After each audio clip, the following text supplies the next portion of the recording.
जहाँ जहाँ सरकारें होती है, जहाँ जहाँ विधायक चुनकर आते हैं, जहाँ जहाँ सांसद चुनकर आते हैं, शुरू से एक परंपरा रही है कि जनादेश का हिसाब जनता को देना, और वही परंपरा का निर्वहन ये विकास पर्व के रूप में भारतीय जनता पार्टी करने जा रही है। ये पूरे विकास पर्व के अंदर 200 से ज़्यादा स्थानों पर कार्यक्रम होंगे। प्रेस कॉन्फ्रेंस, युवा सम्मेलन, किसान सम्मेलन, बुद्धिजीवियों के साथ बातचीत, कई प्रकार के कार्यक्रमों को आयोजित किया गया है। 30 टीमें बनाई गई हैं, जिसमें संगठन और सरकार के प्रतिनिधि हैं। सारे प्रमुख नेता, सारे प्रमुख मंत्री हमारे लोगों के बीच में जाने वाले हैं। रात्रि निवास भी वहीं पर करेंगे, और सारे सांसद भी अपने मत क्षेत्र की हर विधानसभा के अंदर एक रात्रि निवास करेंगे, और सारे विधायक अपने मत क्षेत्र के सभी ब्लॉक के अंदर रात्रि निवास कर कर लोगों से संपर्क बनाने का प्रयास करेंगे। एक बहुत व्यापक मात्रा में जनसंपर्क का अभियान विकास पर्व के माध्यम से चलने वाला है। मोदी जी भी कल सहारनपुर थे, आज शिलोंग है, उड़ीसा भी उनकी रैली है, कर्नाटक में भी उनकी रैली है। ये 2 साल हमारी सरकार ने जो समाप्त किए हैं, वो 2 साल के बाद आज ये कहने में पार्टी अध्यक्ष के नाते मुझे जरा भी झिझक नहीं है कि हमने एक निर्णायक सरकार देश को देने का काम किया है। जो सरकार फैसले करती है, जो सरकार नीतियां बनाती है और राजनीतिक इच्छा शक्ति के साथ नीतियों का क्रियान्वयन भी कराती है, इस प्रकार की एक निर्णायक सरकार देश में बहुत लंबे समय के बाद भारतीय जनता पार्टी के नेतृत्व में एनडीए के रूप में देश को मिली है। और ये नरेंद्र मोदी सरकार ने 10 साल के यूपीए के शासन के बाद 10 साल के अंदर जो घपले घोटालों का, भ्रष्टाचार का बोलबाला था, उसकी जगह हम कह सकते हैं कि भ्रष्टाचार विहीन सरकार देने का काम नरेंद्र मोदी सरकार ने किया है। 2 साल के अंदर हमारे विरोधी भी हम पर भ्रष्टाचार का कोई आरोप नहीं लगा सके।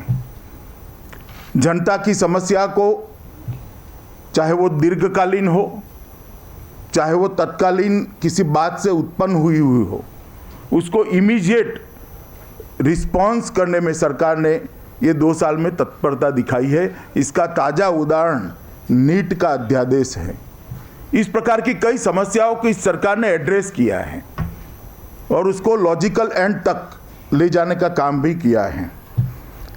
गरीबी, बेरोजगारी, किसानों की समस्या, उसके दीर्घकालीन आयोजन से उस समस्याओं के निवारण के लिए काफ़ी अच्छी पहल मोदी सरकार ने की है। मित्रों, 2 साल के बाद इतना निश्चित कह सकते हैं कि अटल जी की जब सरकार थी तब एक नारा लगा था और दुनिया इसको मानती थी कि 21वीं शताब्दी भारत की शताब्दी है, और यूपीए 1 और यूपीए 2 ने ये हालत कर दी थी कि भारत की विकास की गाथा समाप्त हो गई है, ऐसी दुनिया मानने लगी थी। 2 साल के बाद आज पूरा देश विश्वास के साथ कह सकता है और पूरी दुनिया मानती है कि 21वीं शताब्दी भारत की शताब्दी है। इस तरह का एक निर्णायक काम करने का परफॉर्मेंस नरेंद्र मोदी सरकार ने किया है। ये सरकार आज़ादी के बाद कई सरकारें शहरों का विकास करे या गांवों का, इसके द्वंद्व में फंसी रही। आर्थिक नीति का आधार क्या होगा, रिफॉर्म्स होगा या जन कल्याण होगा, ये द्वंद्व में फंसी रही। सरकार कौन चलाएगा, राजनीतिक नेतृत्व चलाएगा, ब्यूरोक्रेट्स चलाएंगे, वो द्वंद्व में फंसती रही। रक्षा नीति और विदेश नीति के बीच में हमेशा द्वंद्व चला रहा। ऐसे कई प्रकार के द्वंद्व को कुशलता से समाप्त करने का काम नरेंद्र मोदी सरकार ने किया है और जिसको कह सकते हैं एक बैलेंस प्रकार का अप्रोच लेकर एक सर्वस्पर्शीय विकास देश को अनुभव कराने का काम नरेंद्र मोदी सरकार ने किया है। गरीबी उन्मूलन के लिए बहुत सारी योजनाएं लेकर आए हैं। बहुत लंबी तो बात नहीं हो पाएगी, मगर कुछ बात मैं जरूर कहना चाहूँगा कि जन धन योजना के माध्यम से करीब करीब 21 करोड़ से ज़्यादा बैंक अकाउंट्स खुले हैं। 36,000 करोड़ से ज़्यादा रुपया अंदर डिपॉजिट रहता है और 17 करोड़ से ज़्यादा रूपी कार्ड इश्यू करने का काम ये भारतीय जनता पार्टी की सरकार ने किया है। हम सब ने वीज़ा कार्ड सुना था, स्मार्ट कार्ड सुना था, मगर 17 करोड़ को रूपी कार्ड ने क्रॉस कर दिया। मैं मानता हूं शायद प्रेस के इतने सारे मित्रों के लिए भी समाचार होंगे। मुद्रा योजना के माध्यम से लगभग 3.5 करोड़ लोगों को छोटे छोटे रोजगारों के लिए लोन देने का काम किया है और 1,37,000 करोड़ रुपए का लोन का डिसबर्समेंट का काम समाप्त हो चुका है। ग्राम ज्योति योजना के माध्यम से 18,500 गाँवों का अंधेरा समाप्त करने का एक अभियान लिया गया है और काफ़ी आगे, समय से आगे ये अभियान हमारा चल रहा है। जन सुरक्षा योजनाएं भी गरीब से गरीब व्यक्ति को अपने परिवार को सुरक्षित करने में मदद कर रही है। उज्ज्वला योजना के माध्यम से जो भ्रष्टाचार से 14,000 करोड़ रुपया बचाया, जो गिव इट अप के माध्यम से संपन्न लोगों ने त्याग किया सब्सिडी का और भारत सरकार ने अपने खजाने में से रुपया डालकर करीब करीब 6 करोड़ लोगों को 2019 तक उनके घर में गैस का चूल्हा पहुंचाने का काम ये भारतीय जनता पार्टी की सरकार ने किया है।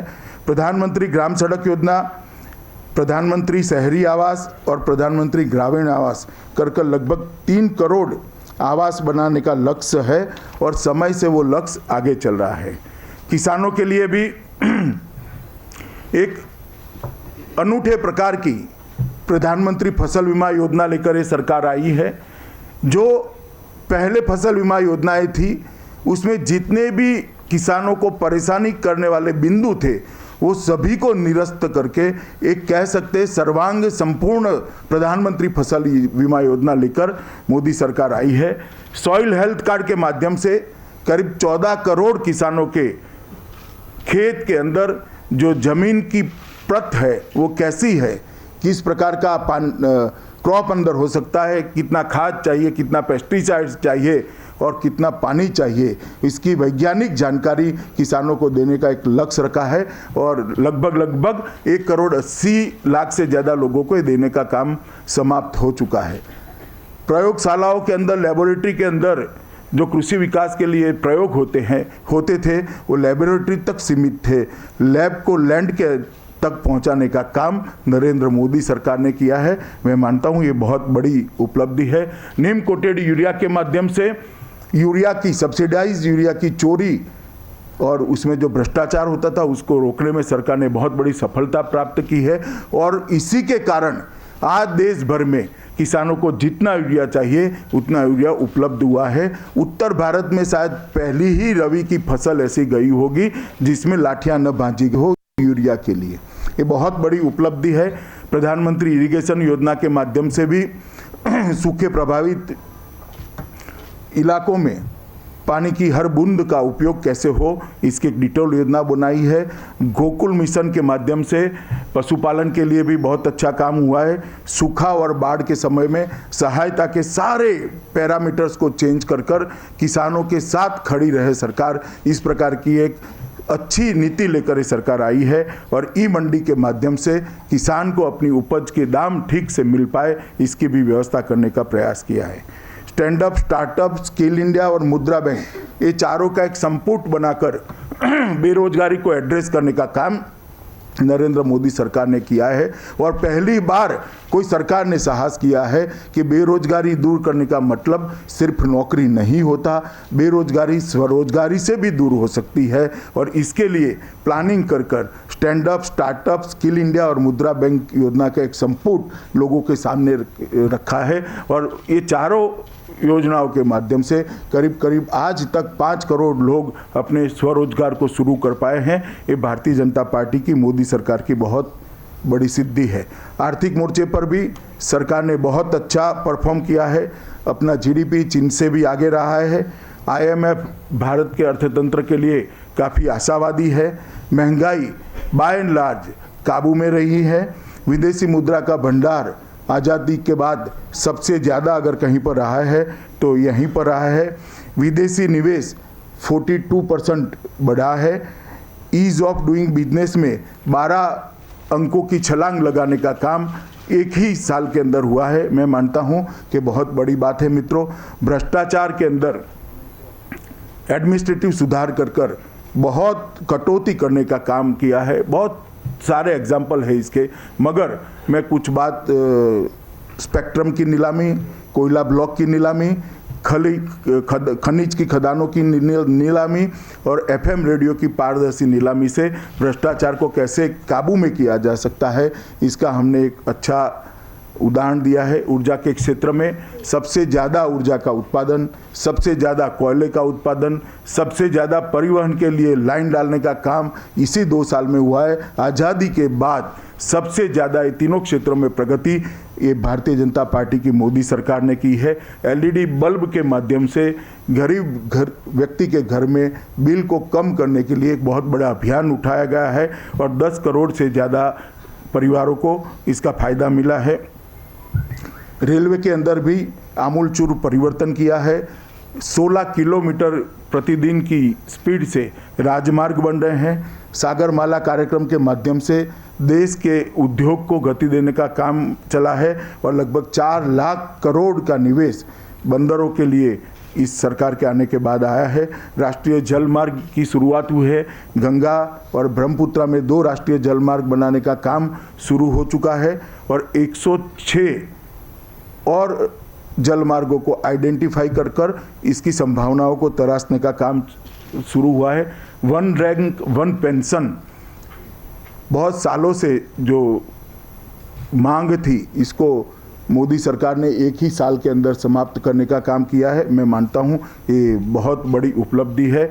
और मित्रों, नमामि गंगे, बेटी बचाओ बेटी पढ़ाओ और स्वच्छ भारत अभियान, इसके माध्यम से बहुत सारी जनता की समस्याओं को जनता की हिस्सेदारी से सुलझाने के लिए एक नए प्रकार का प्रयोग लोगों के सामने हम लेके गए हैं। बेटी बचाओ बेटी पढ़ाओ, नमामि गंगे और स्वच्छ भारत अभियान, तीनों को अप्रत्याशित सफलता मिली है।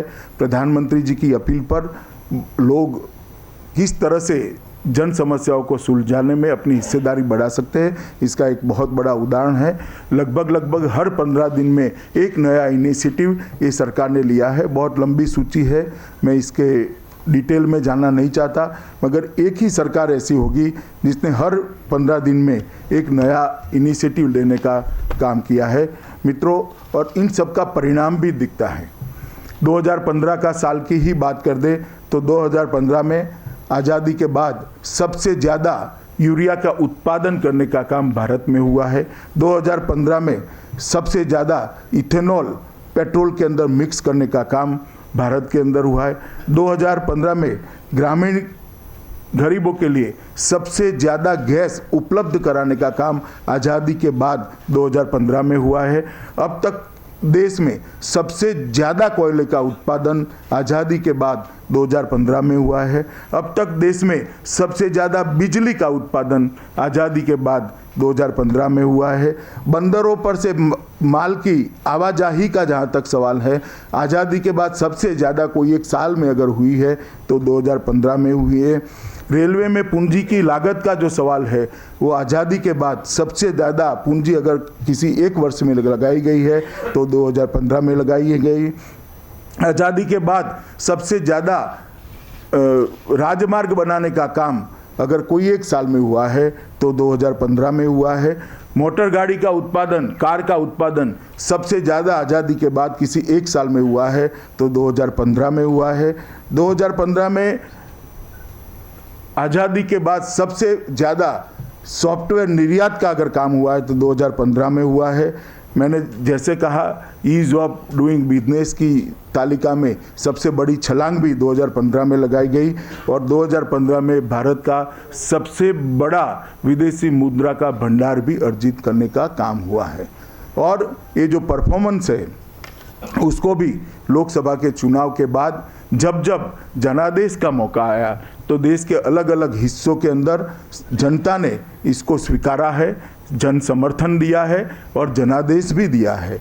देश में जितने भी चुनाव हुए इसमें भारतीय जनता पार्टी ने अगले चुनाव की तुलना में अपनी स्थिति को बेहतर बनाया है और देश में 5 सरकारें भारतीय जनता पार्टी की बनाने का काम हुआ है, जहां पर कभी भी भारतीय जनता पार्टी की सरकारें पहले नहीं बनी थी।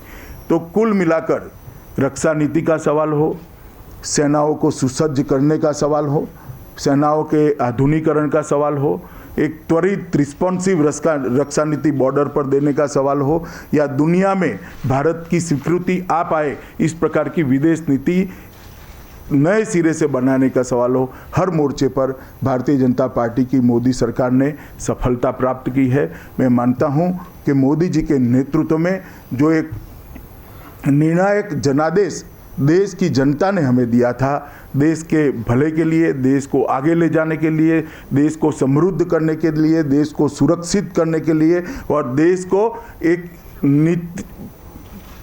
पॉलिसी पैरालिसिस से बाहर निकालने के लिए, मैं मानता हूं कि 2 साल में ये सभी कामों को अंजाम देने का हमने जो प्रयास किया है उसको सफलता मिली है और ये सभी बातें आपके माध्यम से जनता तक पहुँचे, ऐसी हम सभी भारतीय जनता पार्टी के कार्यकर्ताओं की आप सबसे विनंती भी है।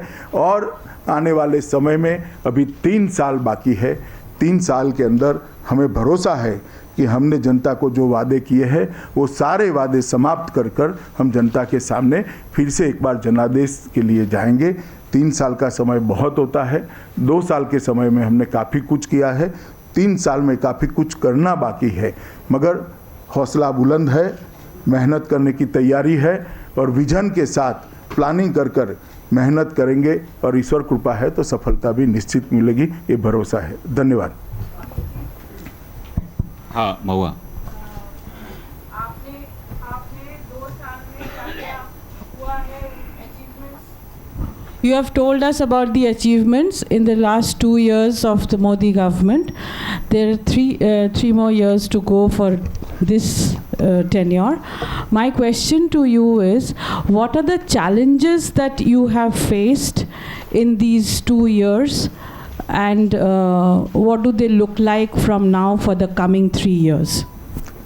देखिए, जिस प्रकार का खाली खजाना यूपीए सरकार छोड़कर गई थी, जिस प्रकार से पॉलिसी पैरालिसिस छोड़कर गई थी, जिस प्रकार से ब्यूरोक्रेसी हतोत्साह थी और जिस प्रकार से जनता में घोर निराशा व्याप्त थी, मैं मानता हूं कि 2 साल के अंदर ये सभी मोर्चों में हमने आशा का संचार करने का काम किया है और ये जो नींव 2 साल में डाली है, मुझे लगता है बाकी जितनी भी चुनौतियां हैं उसको हम फेस करने में, ये हमारा जो नींव डालने का काम हुआ है वो आगे पर एक अच्छी इमारत बनाने के लिए, अच्छा इस पर मकान बनाने के लिए काम में आएगी।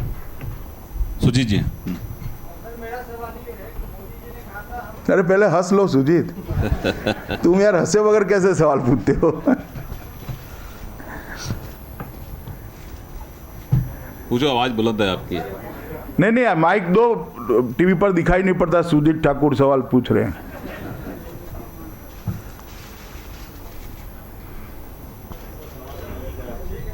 सर वैसे समय नष्ट हो रहा है।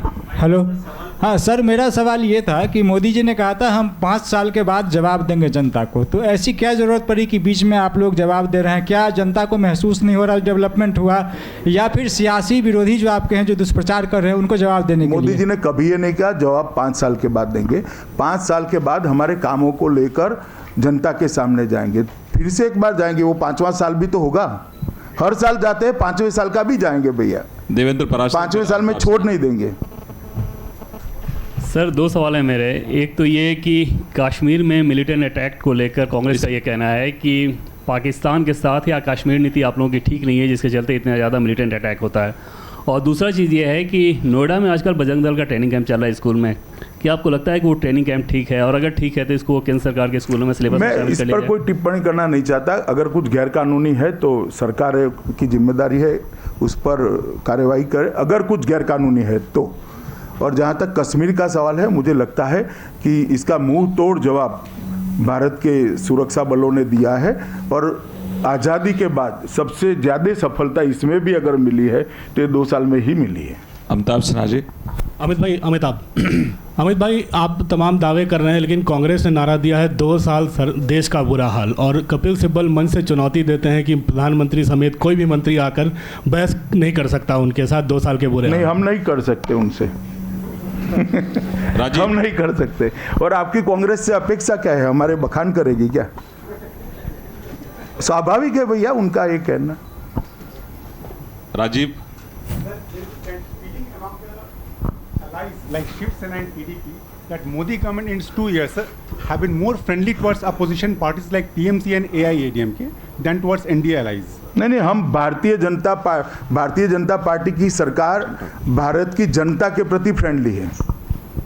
विकास भदौरिया, फिर रविंदर सिंह।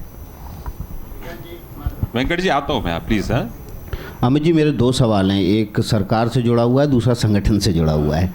सरकार से जुड़ा हुआ सवाल हालांकि महुआ पूछ चुकी हैं, लेकिन फिर भी थोड़ा सा रिफाइन चाह रहा हूँ उसमें कि जो योजनाएं प्रधानमंत्री ने शुरू की सरकार में आने के बाद, उन योजनाओं में सबसे बेहतरीन रिजल्ट किस योजना ने दिए, और कौन सी योजनाएं ऐसी हैं जो चुनौतियों का सामना कर रही हैं, जिस मंशा से सरकार ने शुरू की थी उसमें उतनी सफलता नहीं मिली। दूसरा सवाल मेरा संगठन से जुड़ा हुआ है। कल सहारनपुर में रैली थी, राजनाथ सिंह ने वहाँ लोगों से अपील की कि 14 साल हो गए हैं, हमारा वनवास ख़त्म करिए। मेरा सवाल ये है कि आखिर अगर वनवास ख़त्म होगा तो राम कौन होगा? क्या बिहार का मॉडल आप फॉलो करेंगे? राम भी तय हो जाएगा, जनता ही तय कर देगी, आप चिंता मत करो। और जहाँ तक योजनाओं का सवाल है, देखिए ये सारी योजनाओं का बहुत क्लोज मॉनिटरिंग पूरी काउंसिल ऑफ मिनिस्टर के साथ, कैबिनेट के साथ नहीं, काउंसिल ऑफ मिनिस्टर के साथ प्रधानमंत्री स्वयं कर रहे हैं। और हर 15 दिन में एक बार बैठते हैं और एक एक योजना को लेकर, इसकी प्रगति को लेकर इसका हिसाब किताब लिया जाता है। इसी का कारण है कि बहुत सारी योजनाओं में प्रगति हुई है। और मैं बाद में नंबर लिखाऊंगा आपको, नरेंद्र मोदी ऐप पर चले जाएंगे तो आंकड़े भी आपको तुरंत ही मालूम पड़ जाएगी किस योजना में कितनी प्रगति थी, लक्ष्यांक से आगे चल रहा है या पिछड़ रहा है। और पिछड़ रहा है, इसके पीछे हम दमखम से हमारी सरकार लगी हुई है और मुझे भरोसा है कि लक्ष्यांक को हम पार कर लेंगे। रविंदर जी, फिर वेंकट। अमित जी, एक इधर अमित जी, हाँ पूछो। सवाल यह है कि आप हों या प्रधानमंत्री नरेंद्र मोदी जी हों, बार बार अपने सांसदों को कहते हैं कि सरकार की योजनाओं को जनता तक ले जाए, और उसके लिए प्रगति, आपने भी बोला प्रगति की मीटिंग करते हैं, वो रिव्यू भी करते हैं। मेरा सवाल यह है कि जी न्यूज़ ने एक सर्वे किया है, कई राज्यों में सर्वे किया, कई सांसदों के क्षेत्रों में सर्वे किया, और उसमें ये पाया गया है कि गांव के कई लोगों को योजनाओं के बारे में जानकारी। सवाल यह है कि क्या लग रहा है कि आपके जनप्रतिनिधि उन योजनाओं को ठीक ढंग से गाँव गरीब तक पहुँचा नहीं पाए हैं, उनके खिलाफ क्या कोई कार्रवाई या उनको कोई इंस्ट्रक्शन देंगे आप? अरे भैया, मीडिया का भी तो दायित्व है, आप दिखाओ जरा, रोज एक एक योजना अपने आप पहुंच जाएगी। सिर्फ जनप्रतिनिधियों पर देश का विकास क्यों छोड़ रहे हो? मीडिया का दायित्व नहीं है क्या? यहाँ बैठे हो सब लोग तय कर लिए एक अच्छी योजना रोज एक बार टीवी पर दिखानी है तो अपने आप पॉपुलर हो जाएगी। हम तो कर ही रहे, आप भी करो। नहीं, हर जी टीवी हर रोज एक योजना टीवी पर दिखाए, देश के भले के लिए। मोदी का चेहरा मत लगाइए, मगर देश के भले के लिए तो दिखाइए। वेंकट जी। मैं टीवी के बाद प्रिंट पे भी जाता हूँ थोड़ा सा। हाँ Venkat ji. Amit ji, vanakkam. Venkatraman from ETV. Ji Venkat ji. Amit ji, you had a very good experience in the concluded 5 states election. BJP had a major breakthrough in Assam and you got a break in Kerala. But unfortunately, why you could not get a breakthrough in Tamil Nadu? Now, and then during the election campaign, you made allegation against Jayalalitha and her government. Now the elections are over. Parliament is, now the government is, functions are on, the parliament section is going to be there. How are you going to get support from Jayalalitha, bill like GST and other issues, sir? देखिए, जहाँ तक जयललिता जी का सवाल है, हम तो हर एक party को अपील करते हैं कि देश के विकास के एजेंडे का समर्थन करें, और अब निर्णय जयललिता जी ने करना है। मैं तो आज सभी देश की सभी पार्टियों को कहता हूं कि भाई देश के विकास का जो एजेंडा है उसको पार्लियामेंट के दोनों सदनों में आप सपोर्ट करिए, और उसमें हमें कोई अहम नहीं है, अहम नहीं है हमारे पास, ना अहंकार है। हम सभी को रिक्वेस्ट करते हैं कि कम से कम जनता के विकास के लिए जो योजनाएं है, जनता के विकास के लिए जो कार्य योजनाएं और विधेयक है, उसका आप समर्थन करिए। विभा जी ट्रिब्यून से।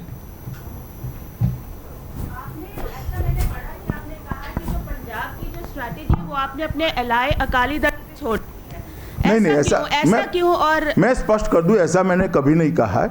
मैंने ऐसा कहा है क्योंकि पंजाब के अंदर हमारे बड़े भाई है, वो एक अलायंस में बड़ी पार्टी अकाली दल है, तो स्ट्रेटेजी बनाने में लीड उनको लेनी पड़ेगी, उन पर छोड़ दी ऐसा मैंने नहीं कहा। और स्वाभाविक है, वो ज़्यादा सीटें वो लड़ते हैं तो उन्हीं ने स्ट्रेटेजी बनाने में लीड देनी पड़ेगी, मगर दोनों पार्टियां इकट्ठा मिलकर चुनाव लड़ेगी और दमखम के साथ चुनाव लड़ेगी। Find us on Facebook at facebook.com/etnow and don't forget to click the like button. You can also follow us on Twitter at etnowlive. To stay updated with all our programming, hit the subscribe button on our YouTube channel by logging on to youtube.com/user/etnow.